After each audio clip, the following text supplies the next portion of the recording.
প্রয়াত বাংলাদেশের প্রাক্তন প্রধানমন্ত্রী খালেদা জিয়া ৮০ বছর বয়সে জীবনাবসান বিএনপি চেয়ারপারসনের ২৩শে নভেম্বর থেকে ঢাকার এভার কেয়ার হাসপাতালে চিকিৎসাধীন ছিলেন তিনি। শ্বাসকষ্টজনিত যে সমস্যা, সেই সমস্যাও রয়েছিল তার। ডায়াবেটিস সহ একাধিক শারীরিক সমস্যা ছিল তার। আজ সকাল 6:30টায় মৃত্যু হয় বিএনপি চেয়ারপারসনের। খালেদা জিয়ার মৃত্যুর খবর জানিয়েছেন তার ছেলে তারেক রহমান। এ বিষয়ে আমরা কথা বলবো। আমাদের সঙ্গে এই মুহূর্তে ফোন লাইনে রয়েছেন আমাদের মুখ্য রাজনৈতিক বিশ্লেষক জয়ন্ত ঘোষাল। জয়ন্তদা, একদিকে খালেদা জিয়ার মৃত্যু এবং তার পাশাপাশি তারেক রহমান, তিনি ইতিমধ্যেই বাংলাদেশে উপস্থিত রয়েছেন। সামনেই রয়েছে বাংলাদেশের নির্বাচন, সেই নির্বাচনে কতটা প্রভাব ফেলতে পারে? নিশ্চয়ই স্বর্ণালী, এটাতে একটা বিরাট প্রভাব পড়তে পারে। তার কারণটা হচ্ছে যে খালেদা জিয়া তিনি কিন্তু একটা তার চলে যাওয়ার সঙ্গে সঙ্গে একটা বাংলাদেশের একটা রাজনৈতিক একটা যুগের অবসান হবে।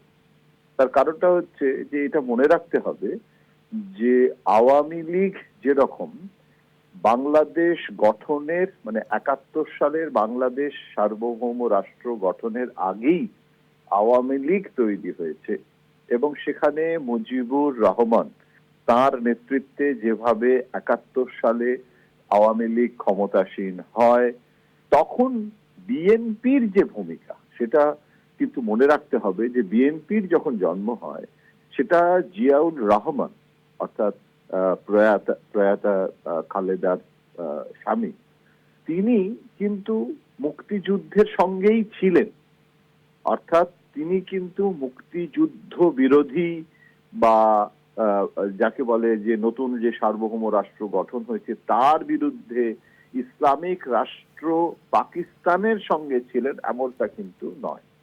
তারপরে যেটা হলো যে মুজিবুর রহমানের বঙ্গবন্ধুর হত্যার পর যে সামরিক শাসন পাকিস্তান কিছুদিনের জন্য কায়েম করে, তার বিরুদ্ধেও তো বিদ্রোহ হয় এবং জিয়াউর রহমান তিনি একটা নতুন সরকার তার একটা সূচনা করেন এবং তার মৃত্যুর পর বেগম খালেদা জিয়া তিনি তার দায়িত্ব ভার গ্রহণ করেন এবং একটা দীর্ঘ সময় এই বিএনপি নামক যে দল অর্থাৎ বাংলাদেশের জাতীয়তাবাদী দল তার নেতৃত্ব দেন। এখন সেই লিগ্যাসির পর এখন তার অসুস্থতাটা কিন্তু অনেক দিন ধরেই ছিল এবং শেখ হাসিনা যখন ছিলেন তখন তিনি দীর্ঘদিন বন্দী ছিলেন, হাসপাতালে ছিলেন। এবারও তারেক আসার আগে একটা আলোচনা হচ্ছিল যে ওকে বিদেশে নিয়ে গিয়ে, লন্ডনে নিয়ে গিয়ে চিকিৎসা করে তাকে আরো বেশি দিন বাঁচানো যায় কিনা, এবং তারেক সেটা চেয়েও ছিলেন একটা সময়। কিন্তু এবং ইউনূস সরকার তার লজিস্টিক্যাল সাপোর্ট যতটা দিতে পারুক বা না পারুক বলেছিল যে আমরা অনুমতিটা দিচ্ছি। তারপরে সেখানে এমনও চেষ্টা হয়েছিল অন্য দেশ যারা আছে সেই সমস্ত দেশের কাছ থেকে সাহায্য নিয়ে ওনাকে নিয়ে যাওয়া যায় কিনা, কিন্তু চিকিৎসকরাও কিন্তু তখন নিষেধ করে যে ওই রকম শারীরিক অবস্থায় ওই রকম ভাবে তাকে বিমানে করে নিয়ে যেতে যেতেই তার শরীরের একটা অবনতি হতে পারে।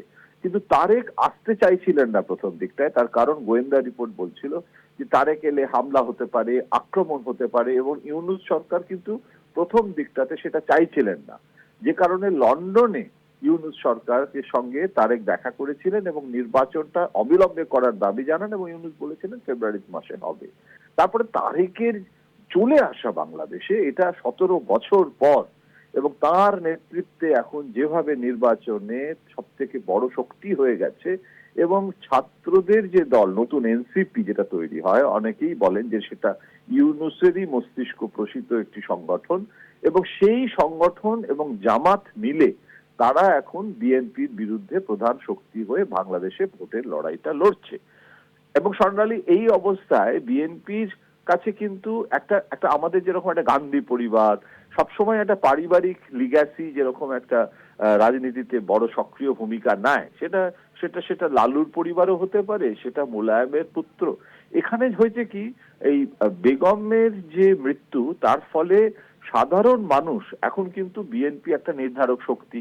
আওয়ামী লীগ নির্বাচনে নেই, তাদের নিষিদ্ধ করা হয়েছে, এমনকি নির্দল প্রার্থী দাঁড়ানোর ব্যাপারেও শেখ হাসিনা মানা করেছেন আওয়ামী লীগের নেতাদের, যে তার বিরত থাকতে বলেছেন। ভোট প্রক্রিয়া থেকেই যখন নিষিদ্ধ হয়েছে তখন একেবারেই আমরা বাইরে থাকি, দেখা যাক কি হয়।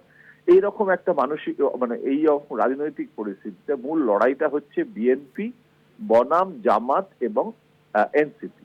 এই অবস্থায় এই মৃত্যুতে একটা সহানুভূতি ভোট যেটাকে বলে সেটা হওয়াটা অস্বাভাবিক তো নয়। এবং তারেক নিজে ঘোষণা করছেন এবং এখন তো একটা প্রক্রিয়া হবে, তার যে অন্ত্যেষ্টিক্রিয়া এবং যা যা তাদের ধর্মীয় যে মতে যা যা হয়ে থাকে সেগুলোর এখন লাইভ টেলিকাস্ট হবে এবং মানুষ দেখবে এবং সেখানে সমস্ত রাষ্ট্রনায়কেরা সমবেদনা জানাবেন মৃত্যুর পরে। এটি তো দস্তুর, এটি স্বাভাবিক। তার ফলে ভোটে প্রভাব পড়বে না এমনটা মনে হয় না, বরং মনে হয় যে মানুষের এটার ফলে বিএনপির প্রতি বাংলাদেশের মানুষের আগ্রহটা কিন্তু বাড়বে। কেননা জামাতের সমস্যা হচ্ছে জামাত কিন্তু পরিচিত হচ্ছে পাকিস্তানের সাথে তার সম্পর্ক, মুক্তিযুদ্ধের বিরুদ্ধে, রাজাকারদের সাথে সম্পর্ক, এবং তারা আইডিওলজিক্যালি একটা ইসলামিক রাষ্ট্র গঠনের পক্ষে এবং ভারত বিদ্বেষ, ভারত বিরোধিতা যে শক্তি, সেই শক্তির সাথে ভীষণভাবে যুক্ত। এবং তার ফলে এখন কিন্তু বিএনপি যেটা ঘোষণা করেছে তারেক, যে আমরা ভারত অথবা পাকিস্তান কোনো পক্ষের সঙ্গে নেই, আমরা আমাদের মতো করে আছি। এবং সেখানে কিন্তু ভারত বিরোধিতার তাসও কিন্তু বিএনপি ব্যবহার করছে না, আবার ভারতের বি টিম হিসেবেও বাংলাদেশে কাজ করছে না।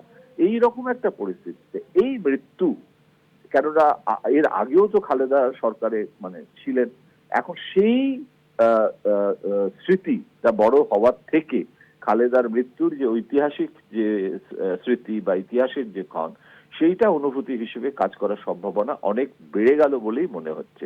কর্ণালী, ধন্যবাদ জয়ন্তদা আপনাকে।